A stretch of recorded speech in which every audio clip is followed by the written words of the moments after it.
সুবহানাল্লাহ আলহামদুলিল্লাহ লা ইলাহা ইল্লাল্লাহ সুবহানাল্লাহ আলহামদুলিল্লাহ লা ইলাহা ইল্লাল্লাহ তোমারি জিকিরে পড়ে অবাধ্য হই কেমন করে তোমারি জিকিরে পড়ে অবাধ্য হই কেমন করে খুঁজি না পাই কোনো ভাষা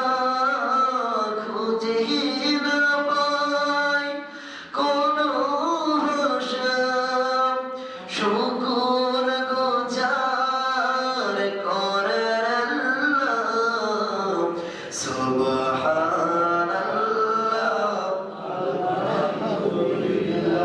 লা ইলাহা ইল্লাল্লাহ সুবহানাল্লাহ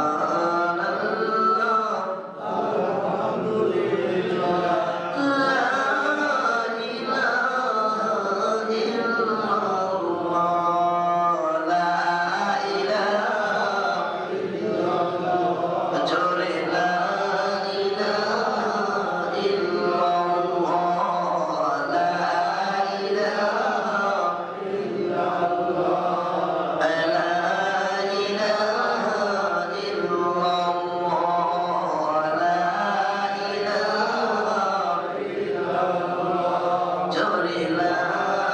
ইল্লাল্লাহ লা ইলাহা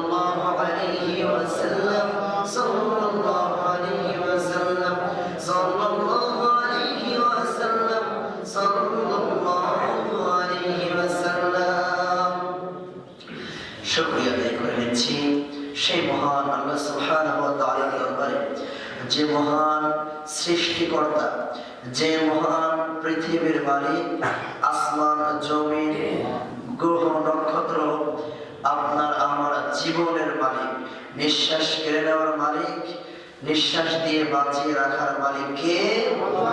সেই মহান আল্লাহ সুবহানাহু ওয়া তাআলার দরবারে সবাই শুকর সুজুদ একসঙ্গে শুকরিয়া আদায় করি।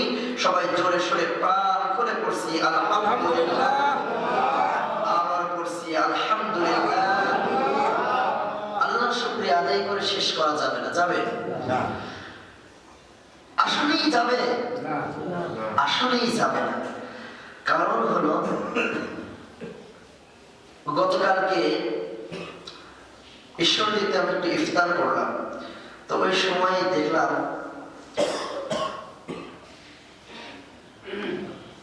পুলিশ কমিশনারের কাছে স্টেজে ফোন আসলো, তো বললো যে জায়গায় অ্যাক্সিডেন্ট হয়েছে, জায়গায় 3 জন ডেড। কয়জন? 3 জন ডেড। এরপরে আরো 3 জন আশঙ্কাজনক ছিল। ওই 3 জন হসপিটাল নিয়ে যেতে যেতেই ওই 3 জন মারা গেল, মোট 6 জন মারা গেল। তো লক্ষ্য করে দেখলাম যে এই 3 জন, বিস্তারিত যখন শুনলাম তখন দেখলাম যে তারা কোথায় থেকে কোথায় যাচ্ছিল? ঈদের মার্কেট করার জন্য। কিসের জন্য? ঈদের মার্কেট নিয়ে বাসায় ফিরছিল, বাড়িতে যে ইফতারি করবে। গাড়িও মোটামুটি ভালোই দেদারসে চলছিল, কারণ রাস্তাঘাটের যে অবস্থা, যে হাল, আসলে এই হাই রোডে উঠতে গেলে মনে হয় ভয় করে। আপনি মোটরসাইকেল নিয়ে চালাচ্ছেন, আপনি গাড়ি চালাচ্ছেন, রিক্সা হোক, ভ্যান হোক, সিএনজি হোক, বাস হোক, আপনি নিজে সতর্কর সঙ্গে চলাচ্ছেন, কিন্তু পিছন দিয়ে যদি মেরে দেয় সেখানে কিছু আছে না। তো তিনজন মানুষ এরা কিন্তু মনের ভিতরে ফয়েজ ছিল যে ঈদ উপভোগ করব, কি করব, তার জন্য তারা সজ্জিত কাপড় এরপরে পরিধান করা সজ্জিত কাপড় গুলা এরপরে ঈদের মার্কেট গুলা নিয়ে যখন বাসায় যাচ্ছিল, তারা কি জানতো যে আমি মারা যাব? যদি কিঞ্চিত পরিমাণ যদি টের পেত যে আমার অ্যাক্সিডেন্ট হওয়ার মারা তো দূরের কথা আশঙ্কা আছে, আমার প্রাণের আশঙ্কা আছে, আমার মনে হয় একদিন দুই দিন নয় ওই মাসে রাস্তায় বের হতে কথা বলে, ঠিক কিনা? আমি যে বললাম যে আসলে কি শুকরিয়া আদায় করে শেষ করা যাবে? তার জায়গায় আপনি আমিও থাকতে পারতাম, কথা বলেন, ঠিক কিনা? ঠিক। আপনার আমার গাড়িটাও অ্যাক্সিডেন্ট হয়ে যেত। এই জন্য যতদিন এই প্রাণ ভোমরা ভিতরে আছে আসলেই শুকরিয়া আদায় করে শেষ করা যাবে না। আর আল্লাহ সুবহানাহু ওয়া তাআলা ওয়াদা করেছেন, কি করেছেন? লাইন শাকারতুম লাযিদান্নাকুম ওয়া লাইন কাফারতুম ইন্না আযাবি লাশাদীদ। ওয়াদা করেছেন যে আমার যত বেশি শুকরিয়া আদায় করবি আমি তোর ওই জিনিসটা আরো বেশি বাড়িয়ে দেব। চিল্লায় বলেন সুবহানাল্লাহ। আপনার পেটে ভাত নাই, এরপর আপনি শুকরিয়া আদায় করছেন, আলহামদুলিল্লাহ ভালো আছি। আপনার পেটে ভাত নাই, এরপর থেকে ভাত জুটবে। আপনার পেটে ভাত আছে, আপনি শুকরিয়া আদায় করলেন, অনেক ভালো আছি, আপনি এর পরিবর্তে আরো ভালো খাবার খাবেন। আপনার ধন সম্পদ আরো কিছু আছে, এরপরেও আপনি শুকরিয়া আদায় করবেন। শুকরিয়া আদায় করার কারণে ধন সম্পদ বাড়িয়ে দেবেন কে? আল্লাহ। সম্মানিত উপস্থিতি, কথা বলতে বলতে একটা কথা মনে পড়ে গেল যে আল্লাহ যে কিভাবে নিয়ামতের শুকরিয়া করলে নিয়ামত বাড়িয়ে দেয় তার বাস্তব প্রমাণ একেবারে সহিহ হাদিস। আল্লাহ রাসূল সাল্লাল্লাহু আলাইহি ওয়াসাল্লামের কাছে একজন ব্যক্তি, আল্লাহ রাসূলের সাহাবী এসে তার দরবারে এসে বলল, ইয়া রাসূলুল্লাহ, ইয়া হাবিবাল্লাহ, পেটে তো ভাত নাই, গায়ে সুন্দর জামা নাই, মাথায় তেল নাই, পরনে সুন্দর কাপড় নাই, জীবন তো আর অতিবাহিত হচ্ছে না, নিজের জীবন নিয়ে একেবারে টানাটানি, ইয়া রাসূলুল্লাহ, ইয়া হাবিবাল্লাহ, আমি কি করতে পারি? আমার জীবন তো এভাবে চলে না। আল্লাহ রাসূল সাল্লাল্লাহু আলাইহি ওয়াসাল্লাম বললেন, তুমি একটা বিবাহ করো। কি করো? এজন্য বলেন না সুবহানাল্লাহ। আপনারা হাসতেছেন। আমি মাঝে মাঝে একটা কথা বলি না যে আল্লাহ রাসূল সাল্লাল্লাহু আলাইহি ওয়াসাল্লামের একটা সুন্নাতের পিছনে একটা সুন্নাতের পিছনে লক্ষ লক্ষ কারণ তার করানো সম্ভব, এবং সেটা বাস্তব প্রমাণ আজকের বিজ্ঞানে সেটা প্রমাণ করে দেখাচ্ছে। জোরে বলেন না সুবহানাল্লাহ। একটা সুন্নতের পিছনে আল্লাহ রাসূল এমনি এমনি মিশন করতে বলে নাই, এর ভিতরে হাজার হাজার প্রতিষেধক আছে রোগের, কথা বলেন, ঠিক কিনা? আল্লাহ রাসূল এমনি এমনি মাথায় টুপি দেন নাই, আল্লাহ রাসূল এমনি গায়ে জুব্বা লম্বা কাপড় দেন নাই। আল্লাহ রাসূল এর বাবরিটা রাখতেন, এটা রাখা কি বলেন তো? সুন্নাত। বলেন সবাই, আপনাকে রাখছেন কথায় বাবরি রাখা কি সুন্নাত। আমি এটা দেখলাম যে রাসূল সাল্লাল্লাহু আলাইহি ওয়াসাল্লাম কেন বাবরি রাখতেন, এর পিছনে একটা কারণ আছে বড়। কি কারণ? ওই সময় মানুষরা তরবারি ইউজ করতো। কি ইউজ করতো? তরবারি, ধারালো অস্ত্রের আঘাত। এখন তো আর এই পাপী নেতা, এরপরে সূরা বাটপা, এরাই ছোট ছুরি মুড়ি রাখে। আর সেই সময় দানব যারা, নিজেদের সুনামের অধিকারী যারা, তারা কি করতো? এই বড় বড় ছুরি রাখতো, এবং সময় অসময়, কারণে অকারণে, অযথা তাকে মারা লাগবে, হত্যা করা লাগবে, তাই করলাম। কেন করলাম, কিভাবে করলাম, এটা জানার দরকার নেই, কথা বলেন, ঠিক কিনা? তো মাথার উপরে কোপ দিলে আল্লাহ রাসূল সাল্লাল্লাহু আলাইহি ওয়াসাল্লাম ভাবতে রাখতেন যে যদি ঘাট যেতে কোপ দিত, যদি কোপটা লাগে তাহলে চুলের পর যদি লাগে অন্ততপক্ষে চুলের উপর দিয়েই যাবে, কারণ চুলের উপরে কোপ দিয়ে আঘাত করলেও ভিতরে যাওয়া অনেকটা সম্ভব হতো না সেই সময়। এজন্য তিনি বাবরি রাখতেন। তাহলে শুধু কি এটা সুন্নাত নাকি নিজের আত্মরক্ষার জন্য একটা ঢাল, কথা বলে, ঠিক কিনা? সম্মানিত উপস্থিতি, তো আল্লাহ রাসূলের এক একটা সুন্নাতের পিছনে এমন শত শত হাজার হাজার বাস্তব কারণ রয়েছে। যারা বলেন না সুবহানাল্লাহ। আল্লাহ রাসূল সাল্লাল্লাহু আলাইহি ওয়াসাল্লামের কাছে এসে বলেন, ইয়া রাসূলুল্লাহ, হাবিবাল্লাহ, জীবন তো যায় না। আল্লাহ রাসূল বলেন, একটা বিবাহ করো। কেন করব? আমরা বলে কি করতাম?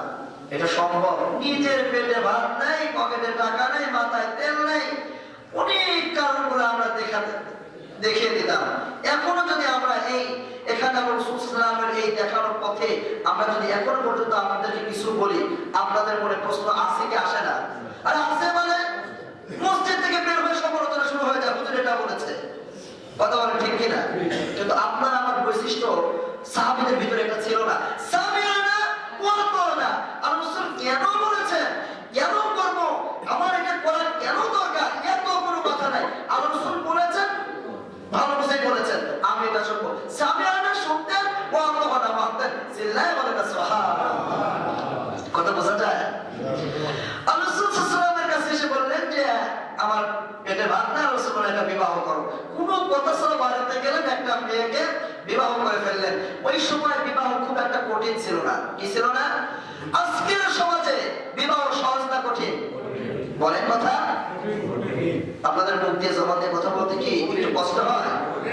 বাস্তবতা বলতে কি আপনার ভয় আছে, সংশয় আছে? বলবেন।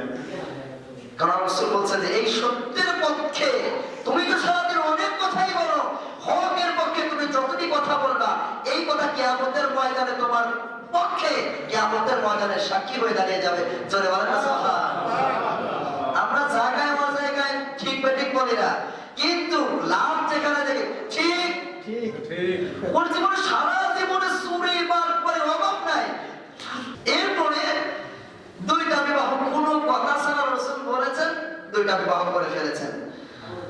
কিছুদিন পর রাসূল সাল্লাল্লাহু আলাইহি ওয়াসাল্লামের কাছে এসে বললেন, ইয়া রাসূলুল্লাহ, ইয়া হাবিবাল্লাহ, ছিলাম হাটুবাড়ি, চলে আসছিলাম 2 নম্বর বিবাহ করার পর মাজাবাড়ি, এরপরে এখন চলে আসছি বুকপাড়ি। কি বাড়ি? বুকপাড়ি। এখন আর শেষ, আমার জীবন একেবারে শেষ। আল্লাহ রাসূল সাল্লাল্লাহু আলাইহি ওয়াসাল্লাম বললেন, জীবনের কোনো পরিবর্তন হয়নি তোমার? বললো না। রিজিক তোমার কাছে আসেনি? না। এখনো তোমার কাছে অর্থ সম্পদ ধরা দেয়নি? বললো না, কিচ্ছু না, যেমন ছিল বললাম না, মুখের ভিতরে এখন বুক পানিতে চলে আসছে। আল্লাহ রাসূল সাল্লাল্লাহু আলাইহি ওয়াসাল্লাম বললেন, তুমি আরেকটা বিবাহ করো। জোরে বলেন না সুবহানাল্লাহ। এখানে সাহাবার মুখ দিয়ে আপনি সুবহানাল্লাহ বলতেছেন, যদি ওই সাহাবীর কাছে যদি আপনি যদি থাকতেন কি বলতেন বলেন তো?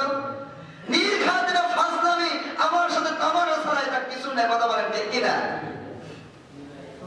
আমি আসলে আমার জীবন পরিবর্তন করার জন্য, আপনাকে সাজেশন দেওয়ার জন্য, আর আপনি আমাকে একের পর এক বিবাহ করার জন্য বলতেই যান, আর আমি একের নিজের পানির তলে ডুবতে আছে। একটা বারের জন্য বললেন না। এটার নাম সামিআনা, এটার নাম ওয়া আতানা, শুনতেন আর মানতেন। এজন্যই তারা দুনিয়ার বুকে জান্নাতের সার্টিফিকেট পেয়ে গেছেন। জোরে বলেন না, কথা বলেন ঠিক কি না? তিনি কথা ছাড়া 3 নম্বর বিবাহ বাড়ি থেকে করে ফেললেন। করার পরে এই সাহাবীর সঙ্গে তার জীবনের ভিতরে আসছে কিছুদিন পরে দেখা। আল্লাহ রাসূল সাল্লাল্লাহু আলাইহি ওয়াসাল্লাম বললেন, কি অবস্থা তোমার? এখন কি? হাত ডাক দিয়ে বললেন, এখন আমার অধিবাসীর ভিতরে সবচেয়ে ধনাঢ্য ব্যক্তি আমি। আল্লাহ রাসূল বলেন না সুবহানাল্লাহ। ডাক দিয়ে বলেন, কিভাবে কি একটু বলে তো দেখি। ডাক দিয়ে বললেন, প্রথম বিবাহ করলাম কর্মান ঢেকি, 2 নম্বর বিবাহ করলাম সে হলো কর্মান ঢেকি, 3 নম্বর যখন বিবাহ করলাম সে একটা কাজ জানতো। ইয়া রাসূলুল্লাহ, কি কাজ? ওই সময় মাটি দিয়ে বা সিরামিক্স আমরা এটা যেটা বলি, ওই সময় কিছু প্লেট বানাইতে পারতো। কি বানাইতে পারতো?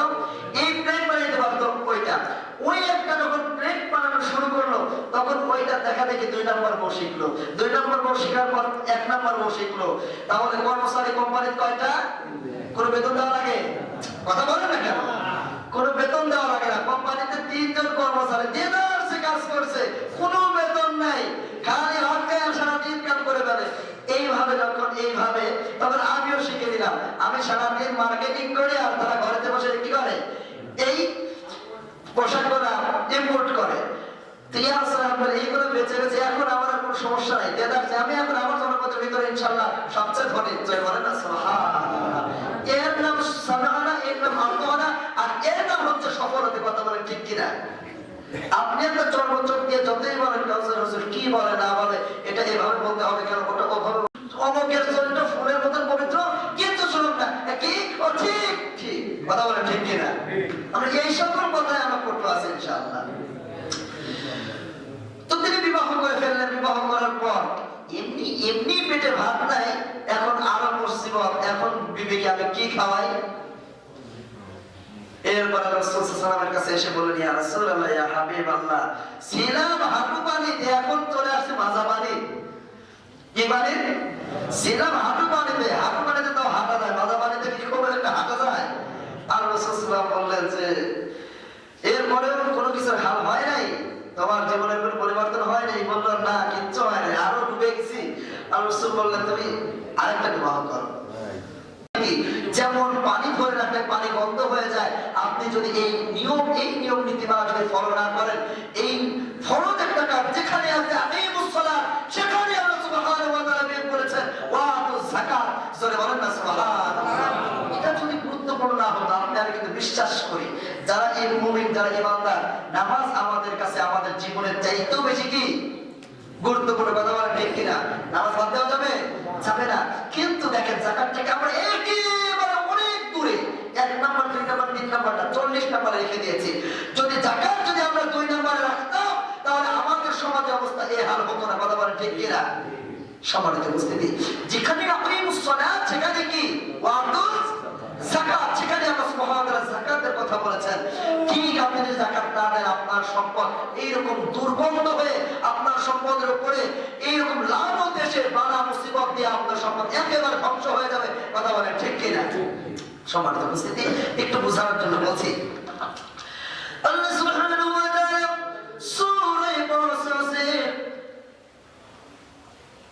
80 নম্বর আয়াতে কারিমার ভিতরে আল্লাহ সুবহানাহু ওয়া তাআলা ডাক দিয়ে বলেন, 180 নম্বর আয়াতে কারিমার ভিতরে ডাক দিয়ে বলেন, وقال الذين اوتوا العلم ويلكم ثواب الله خير لمن آمن وعمل صالحا।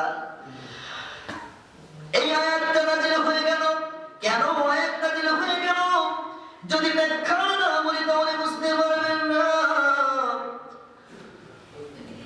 এই আয়াতের তাফসীর ইবনে কাসিরের ভিতরে আমি দেখলাম একটা জামানার একজন ধনাঢ্য ব্যক্তি ছিল, যার নাম ছিল কারুন। কি নাম ছিল? এই কারুন এত সম্পদ ছিল। বর্ণনার ভিতরে কিছু কিছু বর্ণনার ভিতরে পাওয়া যায় এত ধন সম্পদ ছিল যেই সম্পদ, যেই গোডাউনের চাবি ক্যারি করার জন্য 80 থেকে 100টা উট লাগতো। জোরে বলেন না সুবহানাল্লাহ। সম্পদ ক্যারি করার জন্য না, যে সম্পদ যে গোডাউনের ভিতরে থাকে সেই গোডাউনের কি নেওয়ার জন্য, চাবি নেওয়ার জন্য 80টা উট দরকার হতো। জয় বলেন না সুবহানাল্লাহ। কিছু কিছু বর্ণনার ভিতরে আসছে, কিছু কিছু বর্ণনার ভিতরে পাওয়া যায় তার এত ধন সম্পদ ছিল যে সম্পদের চাবি ব্যবহার করার জন্য, এই চাবিগুলা বহন করার জন্য একটা সম্প্রদায়, একটা জাতি ছিল। জোরে বলেন না সুবহানাল্লাহ। আমার ভাইরা, আমার বন্ধুরা, তিনি একদিন নতুন নতুন পোশাক পরে, সজ্জিত পোশাক পরে, দামি দামি পোশাক পরে, এরপরে তার সওয়ারিটা সুন্দরভাবে সাজিয়ে তার কর্মচারী, তার গোলামদেরকে সামনে রেখে, কিছু গোলামদেরকে পেছনে রেখে অর্থাৎ একটা বহর তৈরি করলো। গোলামদেরকেও সুন্দর সুন্দর কাপড় পরিয়ে একটা সওয়ারির উপরে উঠলেন। কারণ এই কারণ সওয়ারির উপরে উঠে তাব্বীকতার সাথে, অহংকারের সাথে, আমার এত টাকা, আমার এত পয়সা, মানুষকে যদি জানান নাই দিই তাহলে আমার সম্পদ কি কাজে আসবে? অহংকার চিন্তা ভাবনা বোঝেন নাই। এই চিন্তা করে মানুষকে জানান দেওয়ার দরকার, আমার গ্রাম, আমার মহল্লা, আমার দেশকে জানান দেওয়ার দরকার। এই কথা চিন্তা করে সে সওয়ারির উপরে উঠলেন এবং সামনে অনেক গোলাম, পেছনে অনেক গোলাম, একটা বহর নিয়ে এইবার তারা জনপদের সামনে দিয়ে, রাস্তা দিয়ে যখন যাচ্ছিল, ওই জনপদের শুধু ইমানদাররাও চিন্তা করলেন। তা দেখে দেখে এইবার বলতে লাগলেন, আহারে যদি আমাদের এমন সুন্দর সুন্দর ধন সম্পদ থাকতো কতই না ভালো হতো। মুখ দিয়ে পানি বের হয়ে আসলো লোভে। কিসে? আল্লাহ রাব্বুল আলামিন এই কথাটা কুরআনুল কারীমের ভিতরে জানিয়ে দিলেন। ওয়ালাল্লাযীনা, তারা বলতে লাগলো, উতুল ইলমা, ওই জামানায় যারা জ্ঞানী ছিল, ইলম মানে জ্ঞানী, যারা আলেম ওলামা ছিল, এই কথা শুনে তারা বলা শুরু করলো, উতুল ইলমা ওয়াইলাকুম, ওয়াইল মানে ধ্বংস, তোমাদের জন্য ধ্বংস যারা লাভ করছো। আমার আল্লাহ পাক রব্বুল আলামিন নবীদেরকে পছন্দ করে না। শুধু তাই নয়, নাম দিয়ে বললেন, ওয়াইলাকুম খায়রুল লিমান আমানা তাওয়াকুল্লাহ। আল্লাহ পাক রব্বুল আলামিনের নিকট এর চেয়ে অনেক দামি দামি পুরস্কার রয়েছে কাদের জন্য? খায়রুল লিমান আমানা ওয়া আমিলা সালিহাত, তোমাদের ভিতরে যারা নেক কাজ করে এবং যারা ঈমানদার। একজন ঈমানদার অন্যের জিনিস দেখে লোভ করতে পারে না, একজন ঈমানদার অন্যের মাল দেখে ক্ষতি করার চিন্তা ভাবনা করতে পারে না। কিন্তু আজকে দুঃখ হলেও সত্য, শুধু অন্যের জিনিস আছে আমার নাই কেন? অনেকে উপরে উঠছে, আমি উঠতে পারছি না কেন? আমাকে বিল্ডিং দিচ্ছে কেন? আমি কেন দিতে পারছি না? এই জন্য শুধু নিজ দিকে টেনে ধরি। একজন ঈমানদার কখনো তার বৈশিষ্ট্য এটা আসতে পারে না। ডাক দিয়া বললেন, এইরকম তোমরা যারা লোভ করেছো, আহারে তোমরা সরে নাও, তোমাদের জন্য এই লোভ করা ঠিক না। আল্লাহ পাক রব্বুল আলামিনের নিকট তোমরা যদি ঈমানদার হয়ে যদি মারা যেতে পারো, তাহলে তোমাদের জন্য এর চেয়ে বড় বড় পুরস্কার আল্লাহ পাক রব্বুল আলামিন দেখিয়ে রেখেছেন, সাজিয়ে রেখেছেন। এই কথা কেমন ভাবে আল্লাহ রাসূল ডাক দিয়ে বলেন, ঈমানদাররা যখন জান্নাতের ভিতরে যাবে, কারণের সামনে গুটি কয়েক গোলাম ছিল, পিছনে কয়েক ছিল। আরে তোমার মতন নগণ্য বান্দা যদি তোমরা জান্নাতি হয়ে যাও, তাহলে জানো জান্নাতের সুখ সজ্জা কেমন হবে, কেমন লজ্জিত অবস্থা হবে। এই তোমার মতন পাও ফাটা আব্দুর রহিমের জন্য কেমন আল্লাহ পাক রব্বুল আলামিন সাজিয়ে রেখেছেন। আল্লাহ রাসূল ডাক দিয়ে বলেন, যখন জান্নাতের ফয়সালা হয়ে যাবে গো, তখন সামনে থাকবে লক্ষ লক্ষ ফেরেশতা, পিছনে থাকবে লক্ষ লক্ষ ফেরেশতা, ডানে থাকবে লক্ষ লক্ষ ফেরেশতা, বামে থাকবে লক্ষাধিক ফেরেশতা। এইভাবে শুধু তাই নয়, তোমাকে গ্রহণ করার জন্য তারা দাঁড়িয়ে যাবে চতুর্পাশে। শুধু তাই নয়, তোমাকে যখন জান্নাতের ভিতরে নিয়ে যাবে গো, তখন তাদের মুখে থাকবে আহলান সাহলান মারহাবান মারহাবা। জোরে বলেন না সুবহানাল্লাহ। এই তোমার জন্য এমন ভাবে ধ্বনি তুলবে, কিছু ফেরেশতারা ডাক দিয়ে বলবে আপনার জন্য এই এত বড় প্রাসাদ, আরো কিছু ফেরেশতারা বলবেন আপনার জন্য ওই প্রাসাদ না এই প্রাসাদ। এইভাবে তোমার জন্য প্রাসাদ নির্মাণ করে আল্লাহ পাক রব্বুল আলামিন লিখেছেন, তোমার যেটাই ইচ্ছা তুমি সেই প্রাসাদের ভিতরে ঢুকে যেতে পারবা। জোরে বলেন না সুবহানাল্লাহ। এইবারে মানুষের হাল কি হবে, কি অবস্থা হবে? হাদিসের ভিতরে আসছে, তোমার দুনিয়ার ভিতরে এত লোভ তো কোনোদিন হয় নাই। কারণ হলো তোমাকে যখন জান্নাতের ভিতরে নিয়ে যাওয়া হবে, ওই জান্নাতের বারান্দায় যখন তুমি যাবা, তখন এই তোমার জবানের ভিতরে দিয়ে উঠবে, আহারে আমার আরামের জায়গা আমি পেয়ে গেছি, আমার রাজপ্রাসাদ আমি পেয়ে গেছি। এত সুন্দর জায়গা তো দুনিয়ার বুকেও আমি চোখে দেখা কেন মোবাইলের ভিতরেও দেখি নাই। এই কথা চিন্তা করে বলতে লাগবে আমি পেয়ে গিয়েছি। তখন ফেরেশতারা ডাক দিয়ে বলবেন, হে ইমানদার বান্দা, এইটা তো জান্নাত না, এইটা তো প্রাসাদ না, এইটা তোমার প্রাসাদের কেবলমাত্র একটা বেলকনি। জোরে বলেন না সুবহানাল্লাহ। তার মানে এত সুন্দর জায়গা যে আপনার চোখেও দেখেন নাই। কারণ কেন? কারণের যদি জায়গা থাকে তাহলে আপনার রাসূল সাল্লাল্লাহু আলাইহি ওয়াসাল্লাম এখানে আরো বড় বর্ণনা দিতেন। তার মানে নিজের চোখে কোনোদিন কল্পনাও করতে পারে না এত সুন্দর জায়গা জান্নাতের বেলকনি হবে। জোরে বলেন না সুবহানাল্লাহ।